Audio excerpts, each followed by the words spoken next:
kesadaran, kegagalan orang pertama adalah ingin mengubah orang lain. Oh, Makanya gitu ada ya. respon seperti itu. Karena apa? Gemes nih, kenapa sih orang masih pada suka ngeluh, aku kan maunya bersyukur, kamu juga ikut bersyukur gitu.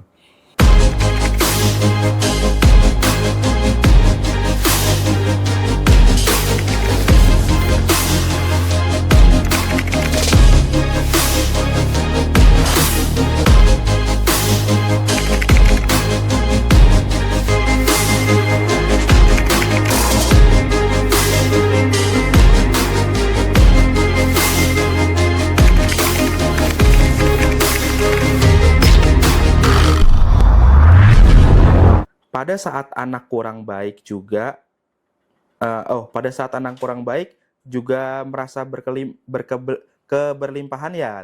Hmm. Anak kurang baik, Iya. maksudnya gimana? Mungkin sakit atau nakal atau gimana ya? Saya juga orang tahu. Oke, jadi ketika ada kondisi anak yang kurang baik, itu yang perlu dicek adalah apa pemicunya, apa emosi yang muncul. Itu yang di-clear-kan. Gitu. Nah, kebanyakan orang tua yang melihat anak yang tidak baik, itu yang disalahkan anaknya. Kayak beberapa kali ada yang japri ke saya, Om tolong terapi anak saya karena anak saya begini-begini. Yang perlu diberesin itu orang tuanya. Orang tuanya gitu ya? Iya. Karena pemicu anak misalkan nih, anak suka teriak-teriak, anak suka marah-marah. Dia dapat database itu dari mana? Iya. Dari orang tuanya Dari kan? orang tua ya. Entah dari orang tua yang lingkungan. melakukan seperti itu, entah orang tua membiarkan anak nonton itu. Gitu. Akhirnya apa? Dilihat bahwa, oh ini bukan kesalahan anak, ini adalah bagian dari kekurangan saya. Lalu apa lihatnya? Saya bersyukur saya dititipi sebuah anugerah untuk dijaga, untuk dididik dan sebagainya. Oke. Akhirnya apa? Naikkan bro, syukur kan? Bener. Coba yang nggak punya anak, coba yang hidupnya sepi, coba yang sudah bertahun-tahun merindukan hadirnya itu. Wah ya benar. Jadi apapun peristiwanya, amati emosinya. Apapun peristiwanya, amati emosinya. Lalu emosi yang tidak memberdayakan, lepaskan. Pinter-pinter ngambil sudut pandang bahwa ini adalah peristiwa yang perlu saya syukuri. Gitu. Seperti itu ya. Oke teman-teman, buat yang mau nanya lagi, tolong kalau nanya di akhirnya dikasih tanda tanya ya, supaya saya bisa bedain itu pertanyaan apa bukan. Ini Mas Bimo, sebelum kita lanjut ke pembahasan tema malam ini, satu pertanyaan lagi terakhir ya sebelum lanjut ya.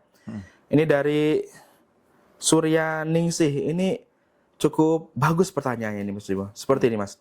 Mas Bimo, gimana ya cara menjaga perasaan bersyukur dengan sedangkan di rumah penuh mengeluh penuh mengeluh kemurungan,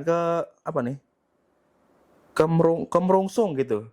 Nah gimana kalau pengen bersyukur tapi di rumahnya seperti itu? Gimana kira-kira Mas Bimo? Ya, jadi bersyukur itu sudah tidak terdampak oleh orang lain. Oh gitu ya. Bersyukur itu kalau terdampak oleh orang lain berarti masih tahapnya membandingkan. Gitu. Jadi misalkan nih di rumah itu pada suka ngeluh, misalkan anggota keluarga lain ya, pada ngeluh pada apa, itu kan orang lain. Yang penting kan saya. Yang penting minimal gini, saya bersyukur saya nggak ikut ngeluh sama mereka. Yes. Minimal begitu. Itu dia. Karena saya juga mengalami ketika saya paham tentang ini, apakah semua anggota keluarga langsung pada mudah bersyukur? Enggak, bro. Gitu. Iya ya. Enggak juga. Dimulai dari Mas Bimo dulu ya. Dimulai dari diri sendiri. Nah, makanya ketika belajar kesadaran, kegagalan orang pertama adalah ingin mengubah orang lain. Makanya gitu ada ya. respon seperti itu. Karena apa? Gemes nih, kenapa sih orang masih pada suka ngeluh, aku kan maunya bersyukur, kamu juga ikut bersyukur gitu. Nah, godaan orang belajar kesadaran itu ingin mengubah orang lain. Gitu ya, Kayak Pak. contoh nih, aku saat ini ngobrol di sini. Itu tujuannya untuk mengasah, bro. Aku tidak ingin mengubah siapapun di sini. Gitu. Tidak ingin mengubah siapapun. Makanya teman-teman belajar untuk terus meningkatkan kualitas diri. Artinya apa? Orang lain mengeluh nggak apa-apa. Biarin aja. Yang penting saya tetap di kondisi syukur. Kalau ini terus dijaga, dan itu memang teman-teman dipercaya, akhirnya ditunjuk olehnya untuk menjadi orang yang memang jadi jembatan untuk membuat orang ini menjadi bersyukur, ya akan dipakai. Gitu. Kalau yang saya lakukan biasanya ketika ada anggota terdekat yang ngeluh, saya tinggal dulu. Ditinggal. Gitu. Biasanya nggak saya respon, atau misalkan saya respon pun nggak dengan mengiyakan, habis saya tinggal. Terus tak bangun kayak gitu. Akhirnya sampai, oh ini anak nggak bisa diajak ngeluh. Iya, Gitu. iya, iya. Jadi misalkan di rumah gitu ya, misalkan dulu ya itu, misalkan bapak ngeluh deh, tak tinggal bro. Iya, Gitu. iya. Karena apa? Saya nggak mau vibrasi itu makin meningkat, ngeluhnya itu getarannya makin meningkat. Gitu ya. Gitu. Nah, terus habis itu mulai ketika diri sudah kualitasnya bagus, nanti pelan-pelan, nanti akan natural kok gitu. Wah, sekarang kita bersyukur ya, rumah sudah lebih bagus, terus sudah nggak punya hutang dan sebagainya, itu yang akhirnya dijaga gitu. Dan itu memang perjalanan. Saya juga ngalamin kok di titik itu. Tuh, teman-teman. Pas belajar pengen bersyukur, tapi bahkan keluarga terdekat itu belum bisa. Iya. Masih ngomongin orang lain, masih Rasanya ya. masih gitu. Nggak apa-apa, itu bagian dari proses kok. Yang penting disadari, ya saya mau berproses tanpa terpengaruh oleh orang lain yang mengajak turun. Gitu. Karena itu memang proses itu ya butuh jam terbang, butuh praktek. Jadi ilmu kehidupan itu nggak cukup cuma tahu tok. Jadi itu tadi ya.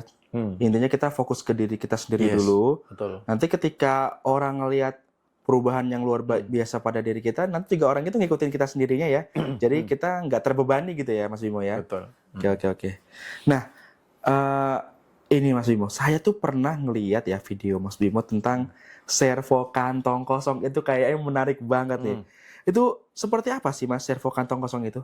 Ya, servo kantong kosong itu adalah kondisi di mana kantong kosong itu terjadi selama cukup lama, bisa bertahun-tahun.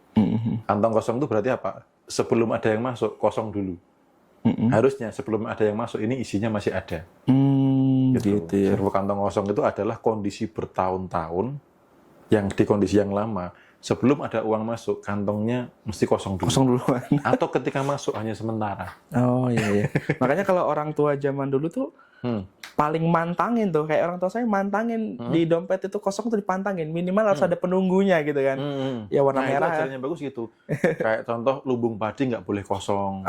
Iya pernah itu zaman dulu gitu tuh mbah saya tuh. Cara gitu. Mereka menjaga servo mekanisme.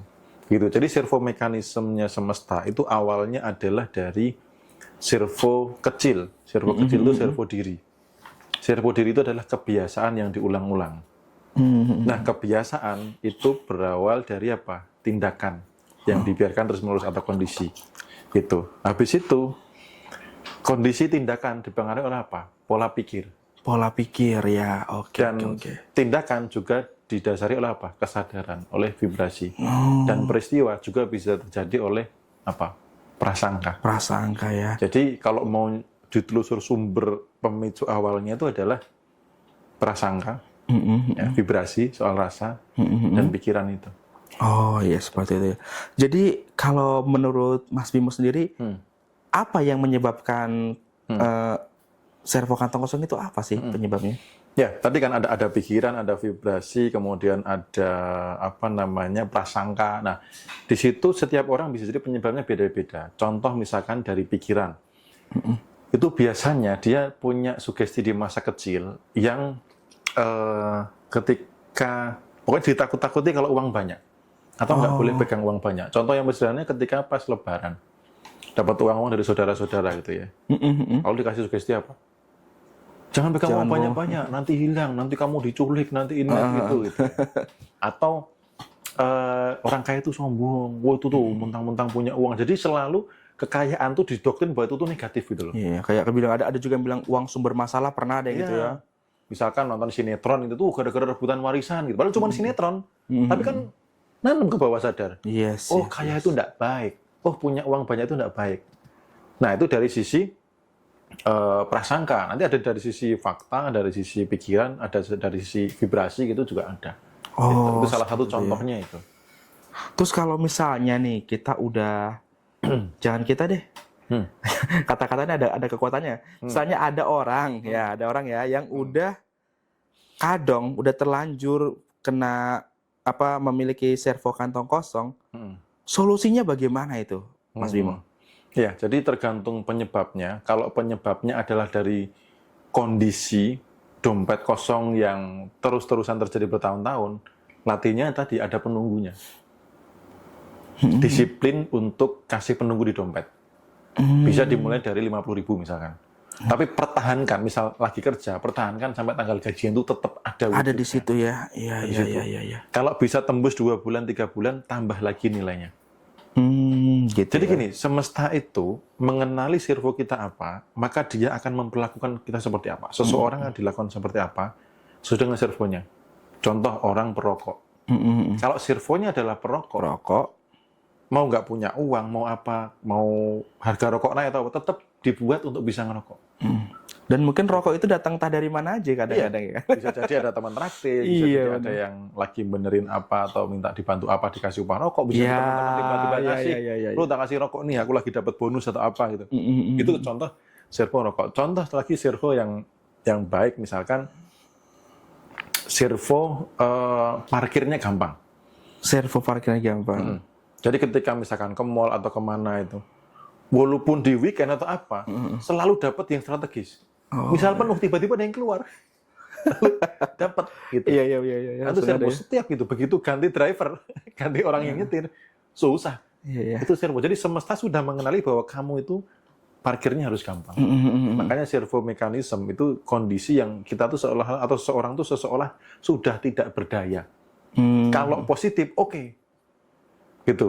Kalau positif, oke. Oh, servonya itu misalkan contoh servonya adalah makan enak misalkan. Mau kemana pun nyoba-nyoba tempat makan baru itu apa? Dapat yang enak ya. Oh iya. Sudah servo gitu. Seperti itu ya. Kayak gitu. Nah, servo itu ada yang positif dan negatif. Nah, kalau teman-teman mengalami atau seseorang mengalami kondisi yang tidak enak bertahun-tahun dan berusaha keluar dari itu nggak bisa, itu namanya servo mekanisme. Sedahsyat itu ya servo ya. Dan karena unik, sudah dikenali semesta. Dan unik tipenya yang gimana? Ya unik-unik ya, Mas Bimo ya.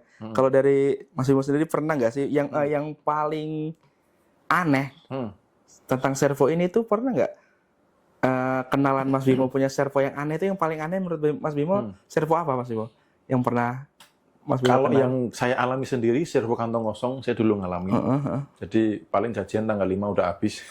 Harus nyari pinjaman kemana. Walaupun sudah naik jabatan sama juga. Itu mesti terjadi kayak gitu terus.